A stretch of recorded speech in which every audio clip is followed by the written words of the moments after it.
It's my pleasure to introduce Dr. Thomas and Miss Shannon Bowling, and they are going to be speaking to us about growing together, cultivating change and collaboration in clinical education. This is so vitally important to those of us in academia, and I know in healthcare organizations, because we need this next presentation. Help me welcome. Hi, I'm Dr. Shannon Bowling. You may have noticed my initials are a little different than everybody else's who's presented. It's not a typo. I'm a PT. And that'll be clear why I'm here as we continue to talk. Um, of course, I'm an educator, so we have a list of objectives, but really kind of more captured in our agenda. We really have included additional roles in our education department over time. That necessitated a change in structure of the organization of our department over time. That means change management because we're changing the structure and then how that all works together for our collaboration and outcomes. So Jolly talked about UT Southwestern yesterday, so I'm not going to spend a lot of time here. If you want, go out the front, go 1 mile to the left, and you'll see the building. Okay. So we love it there. We'd love to share more about that. Jolly did a great job sharing about us yesterday. So we're going to kind of go through, you'll see the slide come back, the arrow move down as we kind of move through our timeline. So back in 2016 is when the first non-nurse educator was created. A nurse leader at some point said, hey, more people work here than just nurses. They might like some education too. So it took the vision of a nurse leader and it took, to be honest, a nurse executive to say, yeah, we're going to do this and move forward. So, yes, that's me. I'm the problem. I'm the one. I was the first one to take a non-nurse educator role. And so what that meant started with me. I'm a therapist, so therapy services. Then we also, this is cutting in and out.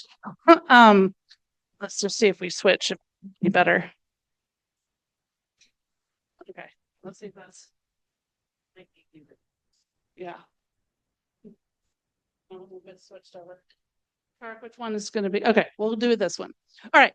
So we also expanded like literally just a couple of months after I started in 16 is when we added laboratory services as well. She had a laboratory background, and then we very quickly added to her portfolio pharmacy, dietitians, non-nursing imaging.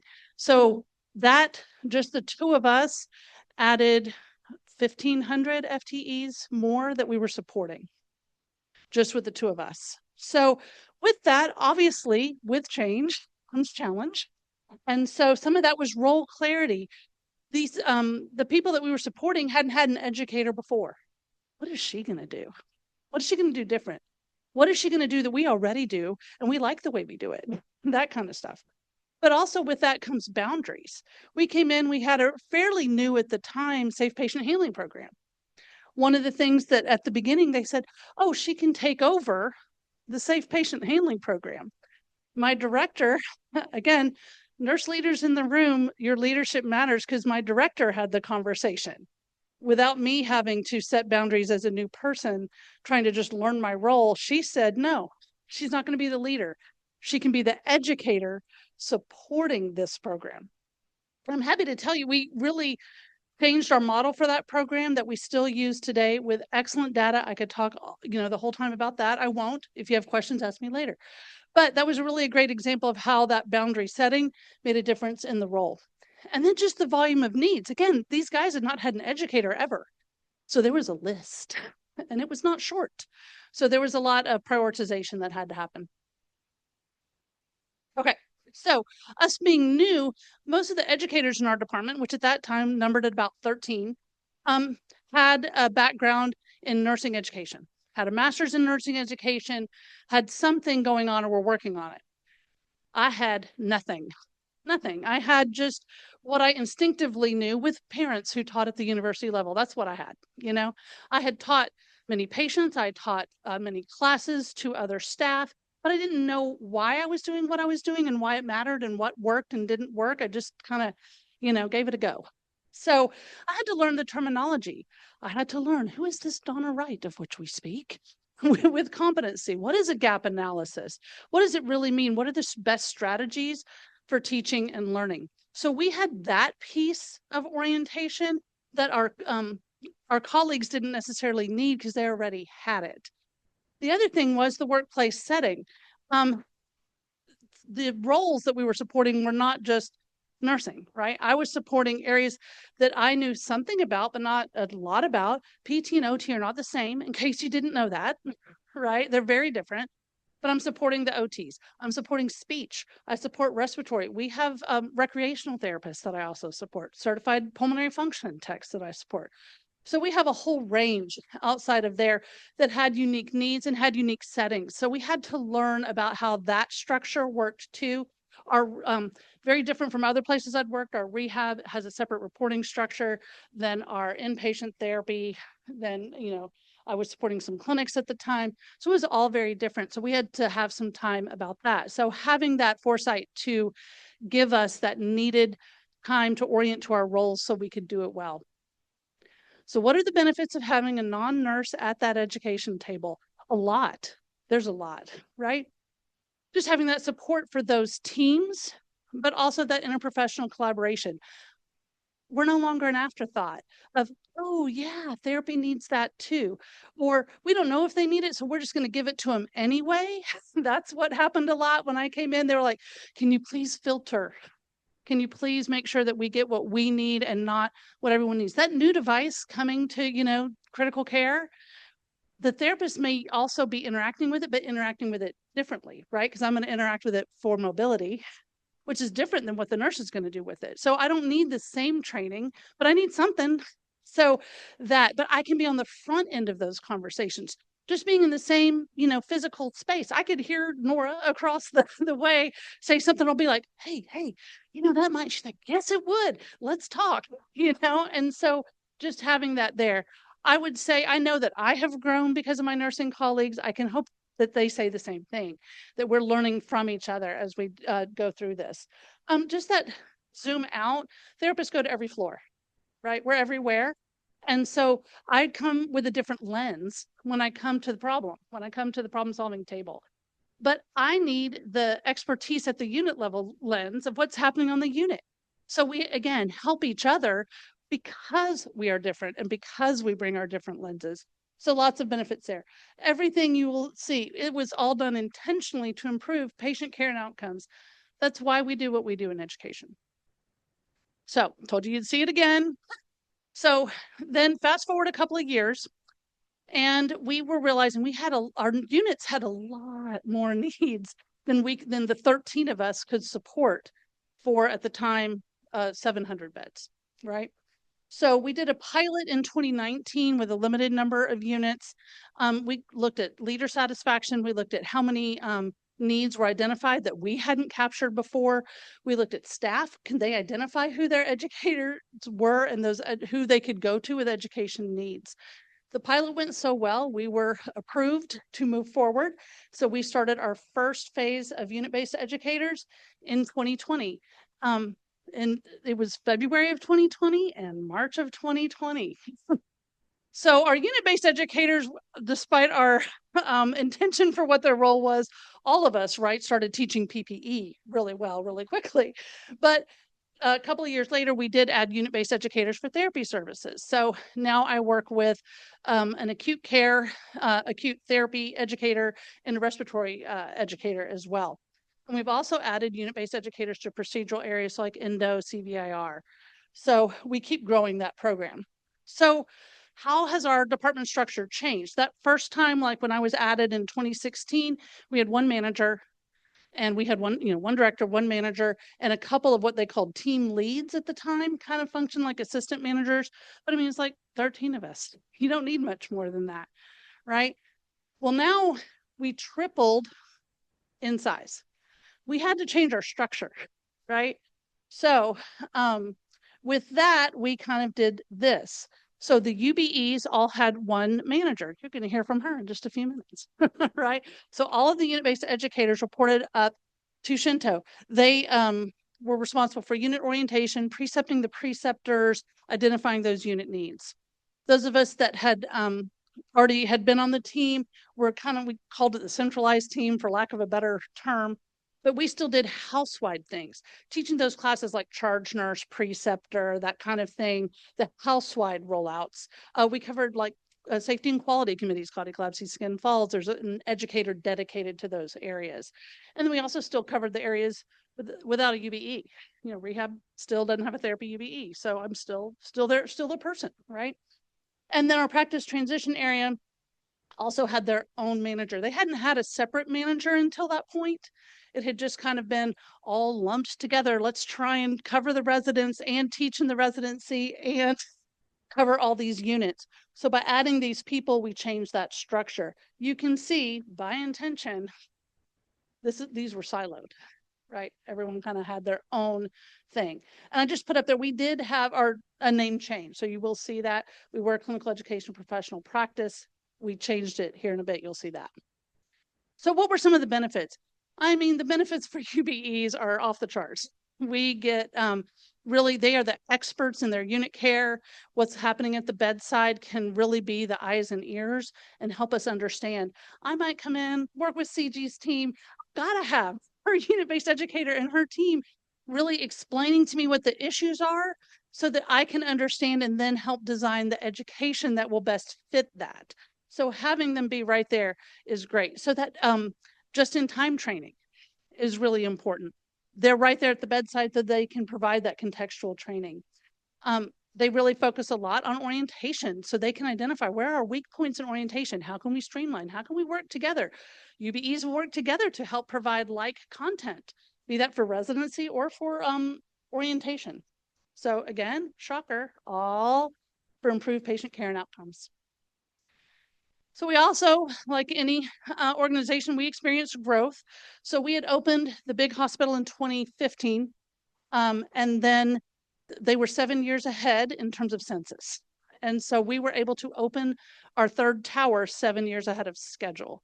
So that was 2021. It was truly a case of if you build it, they will come, where we hit our 3-year target on day one of opening and never looked back.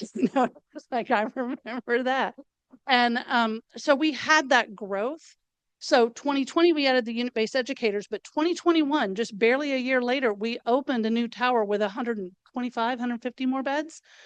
We had more people to cover, right? So that's when we kind of realized that our unit-based educators and our centralized team really needed to work together.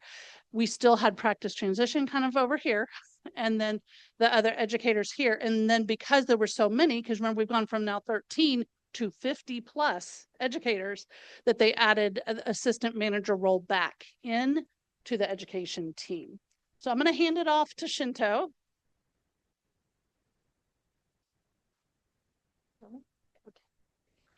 All right. So where did we go from here, right? First of all, I wanted to say thank you for journeying with us. I feel like I'm reliving those years again. But, like Shannon said, we created two distinct teams on purpose because the practice transition team, we had like cohort sizes from 90s to one cohort went up to like 150. And we started hiring three cohorts every year. So you could imagine, from us having like maybe 150 residents, now like in 3 years, we are actually hiring like 450 to 500 residents in an year, new nurses, new graduate nurses coming to a practice, right? So having that two distinct teams was actually helpful because, we had a practice transition team who were really dedicated to provide that education and support and training for that is needed for our nurse residents and fellows.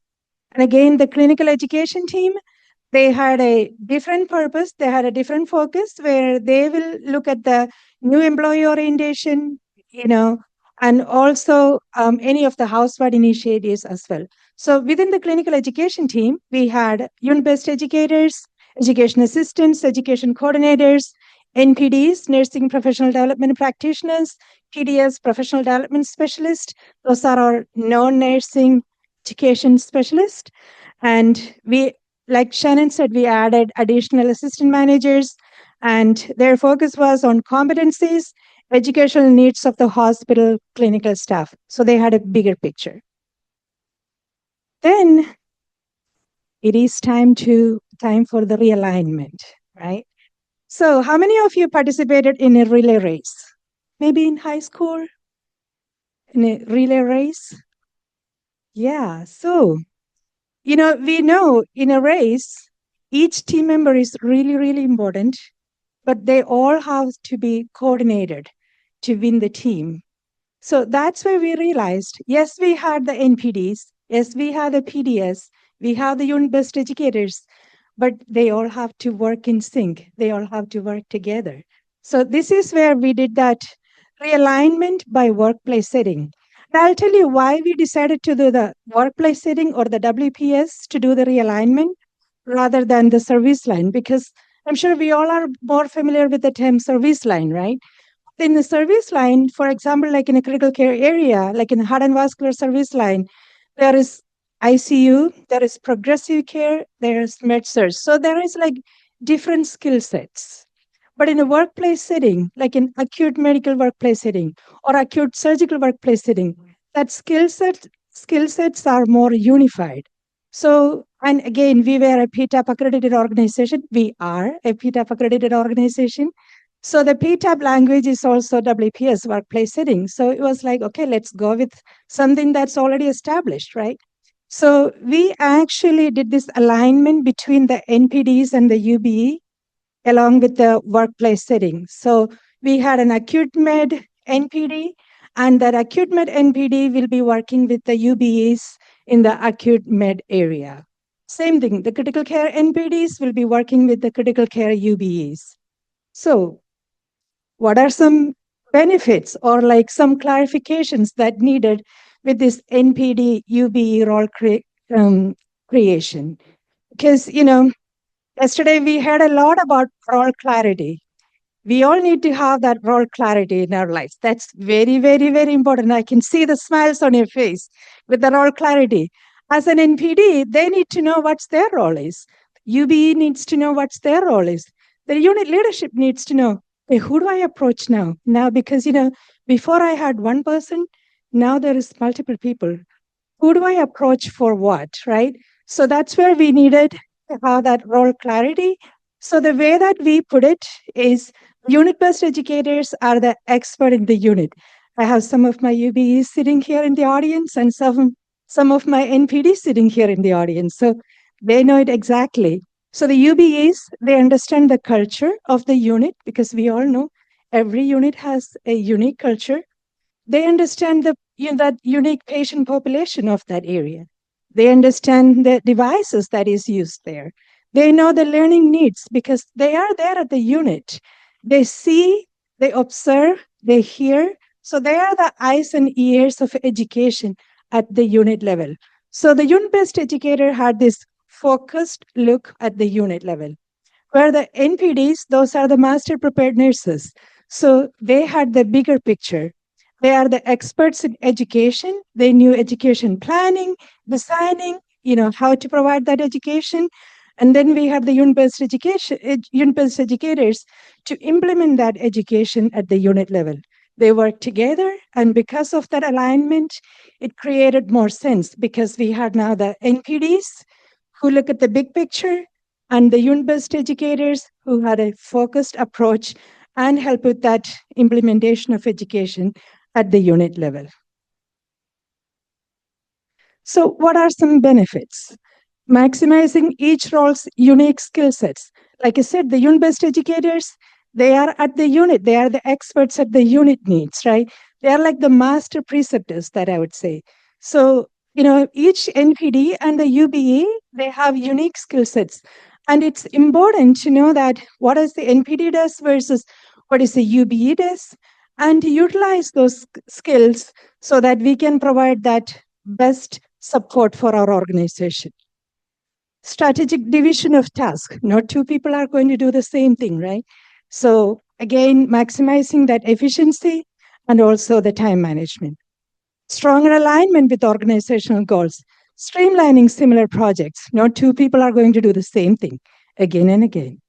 Improved communication and collaboration, and then continuous improvement, because that is needed, right? So again, we were not done. We're never done, right? None of us are never done. Now, if I could remind you all, we now have the practice transition team and a clinical education team. So it was time for us to integrate both those teams together, bringing everyone together and seeing that bigger picture within the clinical education and professional development team.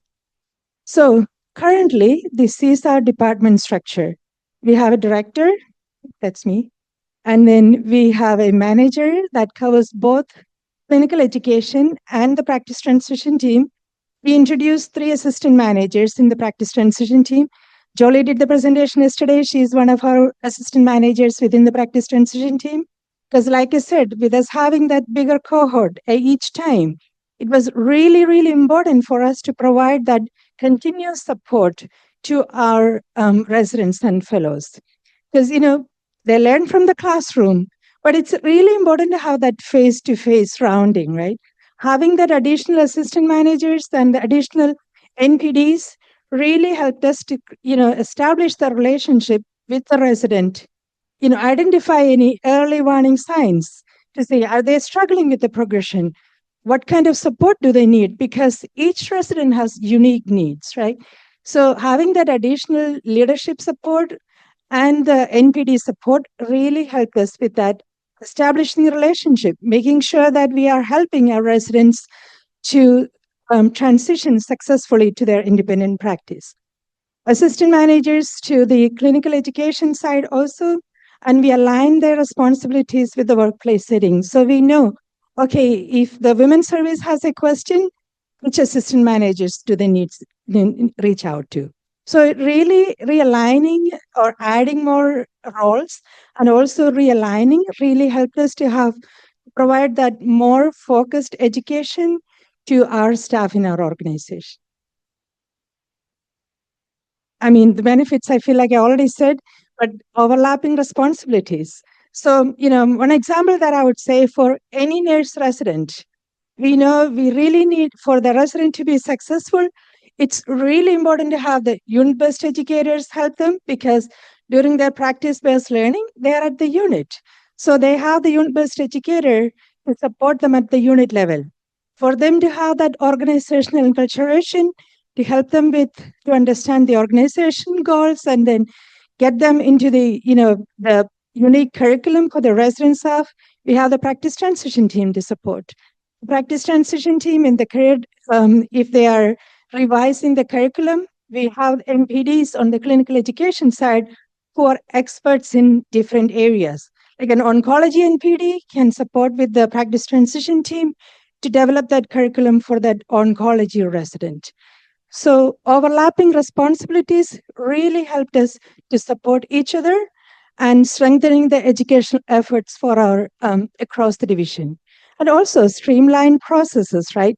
Again, not two people are doing this, doing the same thing. It really helped us to have that streamlined processes in place. All right, so that big term, change management, right? So change is easy or hard? Change is hard. But change is inevitable, right? That is the constant thing. So with these changes, again, like Shannon said, each time when there's a new role established, there was need to talk about the boundaries, to talk about the role clarity with the unit-based educators, to reestablish this collaboration with the NPDs, to reestablish what are some education requests. So this is like our funny thing, I have to say, the education request. So when we had like 13 educators to support the organization, I mean, we did have education request, but then we'll receive the education request like in a hallway, sometimes during the break time, whenever we see each other. But then now we have like 30 plus unit-based educators and like almost 15 NPDs. Now these education requests, they're still getting the requests in the hallways, but the number of requests has increased. And we realized it is time really for us to streamline the education request and also to make sure that we are doing the gap analysis for each request, because we all know education cannot fix all the problems, right? If the education can fix the problems, I don't think we'll have any of the issues with the NSIs, right? Because everybody's getting a lot of education on everything. CLAPSI, CODI, you name it. People are getting it.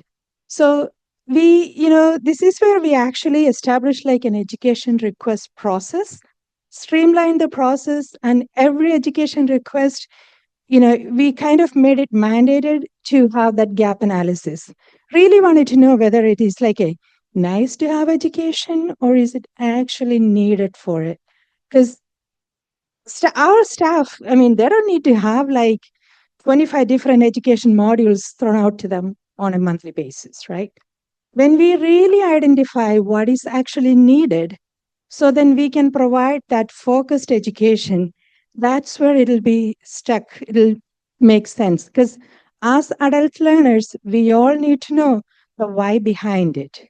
So this nice to have education is not going to stuck with our staff. But what is actually needed when we identify the need and provide that education, and when we actually establish that education request process, that really helped us to streamline that and to understand, how many education are we actually providing to our staff at a regular basis? And then what is the best method of education, right? Because we know some actually need simulation, some actually need, because it depends on the cases, right? Knowledge, skills, or attitude. Where is the gap? And we need to provide that education focused on that gap. Again, back to the change management, some of our key takeaways. So, feedback gathered prior to structural changes. How many times should we gather the feedback from our collaborators? I would say continuous, all the time. It is not a process that we should do one time and done. We gathered the response, let's make changes. No, continuously, let's gather the response, right? And then timely communication.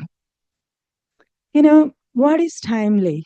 For me, what is timely may not be the same as any one of you, right? Should we communicate at the beginning? Should we communicate at the end? Should we communicate in between? Or should we communicate all the time? Or what are the methods of communication? Should we just send an email out? Or should we talk face to face? From my experience, I would say the best way of communication, not the only way, but one best way of communication is to have that face to face. Just go around on your units, talk with the people. You will get to understand what do they actually need. What are some barriers, right?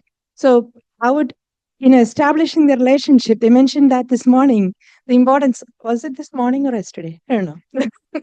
I'm confused. But the establishing that relationship and have that direct communication, it's very, very important for any change management. And then acknowledgement with change comes with the challenges. That is part of it, right? And then consistent messages and accountability. I'm accountable for my actions, and I also have the responsibility to hold people accountable for as well. But I have to be accountable for my own actions. The change starts from me. So with that, the outcomes that we say, improved communication. Again, because now we have the NPDs, we have the unit-based educators, we have the education assistants, the coordinators. So we have different channels. We have more people to communicate. We also, talk like in the leadership councils. We have a shared governance councils in our organization. So we use different ways and methods of communication. So that really helped us with prevention of implementation delays. So one good thing is because we already have interdisciplinary educators within our team, that itself really helped us to, having any barriers or any delays with the implementation of any new initiatives because they're already part of the team. We're already talking about it. So that really helped us with that, to prevent any unnecessary implementation delays. And then increase productivity and efficiency of all team because each person or each role has identified responsibilities that really helped us to maximize or utilize the strength of each person, their expertise, and to have a better outcome. So, are we done yet? Of course not.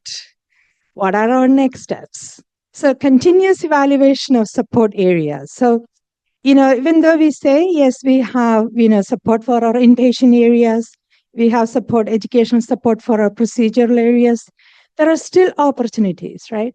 We are still identifying the areas where we can actually provide that support. So it's like an ongoing evaluation. It's like an ongoing support to see what can we do different? What can we do next? Innovation. We know module or like a classroom listening. That's not what we need for our new generation. They need some interaction, they need simulation, they need AI, right? So, again, that's going to be our next step. We have a sim lab in our organization. So, we do the simulation for our nurse residents as well as some of our experienced hires in the sim lab. And we're looking for ways how we can actually provide that simulation experience to our nurses. How we can bring VR, how we can have that we simulate into our practice so that our new generation nurses will stay and learn from what we can provide. So it's time for questions. Yes.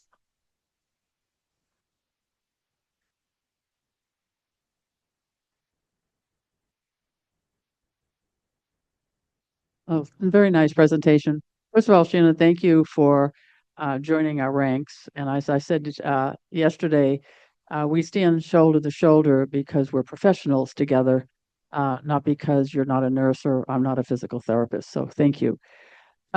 Two things about the structure. First of all, it's quite nice. And I had two issues. You mentioned population-based work, which is incredible because we keep forgetting that piece. Have you thought or do you currently use clinical nurse specialists as your clinical experts for your populations? And if not, why not? We don't use clinical nurse specialist like in that CNS role. Yes? We do have NPD practitioners with their expertise in terms of like, we have oncology NPD practitioners, critical care NPD practitioners, but we don't have the Okay. other ones. Okay, so I think it's something to think NPS. about as our populations become more and more complex. When you think of the national statistics related to DRGs and comorbidities, we don't have single DRGs and single comorbidities I anymore. agree, yeah. And the fourth largest one is frank psychiatric disorder. So we have some extraordinarily complex patient populations, and I think that's something you should probably begin to think about. The second one was it my understanding that the assistant managers are not educators or they are educators? They are educators. Okay, yes. because my concern was I've seen several organizations where the assistant manager is not the educator and operational issues sideline the education. Every time there's an operational crisis, all of a sudden the education goes out the door. So are you preventing that through this structure, do you think? Insulating it so that doesn't happen? We are preventing that. And also, I'm the director of the CPD, and I do have a place in our, in our directors meeting. We do meet quite frequently. And, so it's like, and again, to answer your question, our assistant managers and the manager, they are educators. Okay. And so it's not like they are only focused on the operational side of it. They also understand the education side. So you're integrating your operations and educational practices. Yes. Okay, that's critical because typically in most organizations, operations always sidelines education. Yeah. we become second to the operational issue. I would Okay. definitely say you. we have that luck and the support from our organization, and they make sure that we are actually at the table for any of the needs. Yeah. Thank you. And also just kind of on the CNS type thing, really, we have all sorts of identified experts, content experts across. And so sometimes it's our unit-based educator, sometimes it's the NPD, sometimes it's an advanced practice person who's embedded in the unit. It's knowing who your resources are. And so we really do work on that of like, how can we identify? Sometimes it's within my team, sometimes it's without. Sometimes I'm putting my fall prevention hat on, and other times I take it off and put my educator hat on. So it just depends. So it's kind of embedded without. And one thing I forgot to say earlier, I didn't have a job description when I started. When they handed me my job description, it said clinical educator dash RN. And I said, I'm not signing that because I have too much respect for my nurse colleagues to sign that. So they actually took the time, recreated the job description. That's when they said, what we really are here to do is develop our staff. And so that's when they added professional development specialist. And so it was kind of ahead of the game because that's when the Association for Nursing Professional Development changed their titling so that's when we started changing ours so that our centralized team are all NPDs, nursing professional development practitioners with advanced training. So, are there other questions? Yes.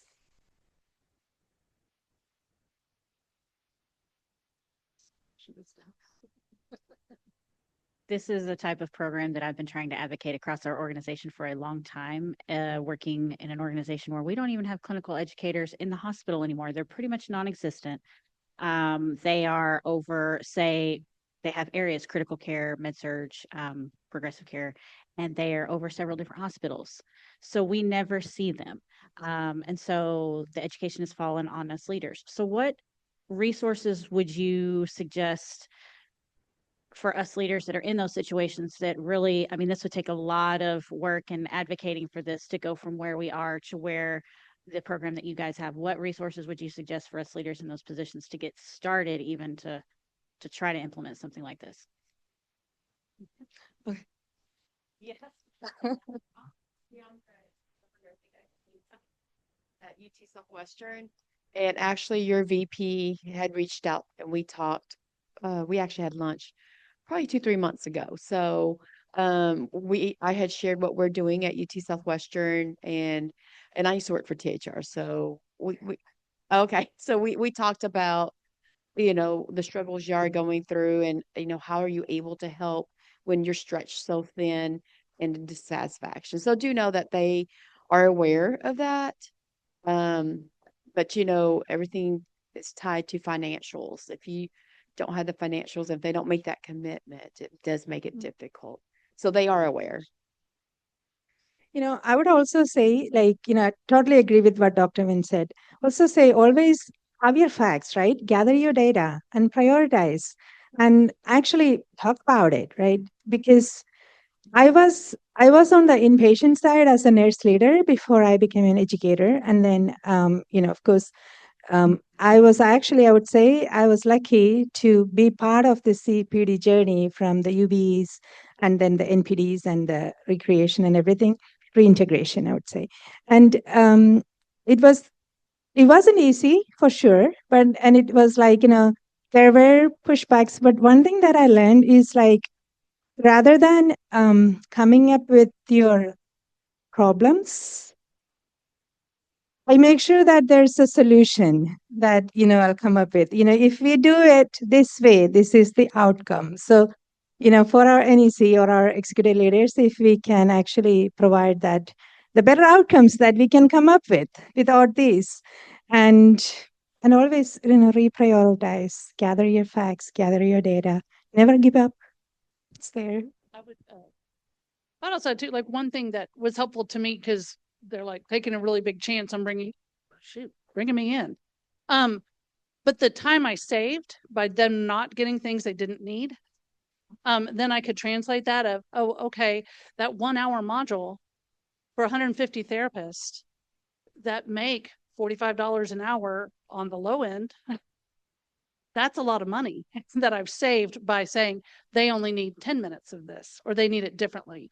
So thinking, if you can say, hey, we got this that we didn't, you can translate some of that to dollars. It is hard to translate education to dollars sometimes. The time to develop content. So like developing our 4-hour preceptor workshop, it's not just the time it takes to teach the class, right? It's a lot of time in development of that class. But if I keep one nurse from leaving $52,000 going out the door, the class paid for itself, right? So money talks. So anything that you can do to quantify what did I save by not doing that? I look at, we'll develop like some intricate e-learning, can take, untold amounts of hours to do. We just did one where we took it from a 4-hour live class to a 1-hour e-learning. Well, that saved $13,000, just by that one thing. So was it worth the investment? Yeah. And on top of that, the staff loved it because they didn't have to go to 4 hours that was just about everybody. They got to take a targeted training. So some of those ways to quantify, I come from a world productivity drives everything. I have to account for every 15 minutes. I'm marking something down. And so it's still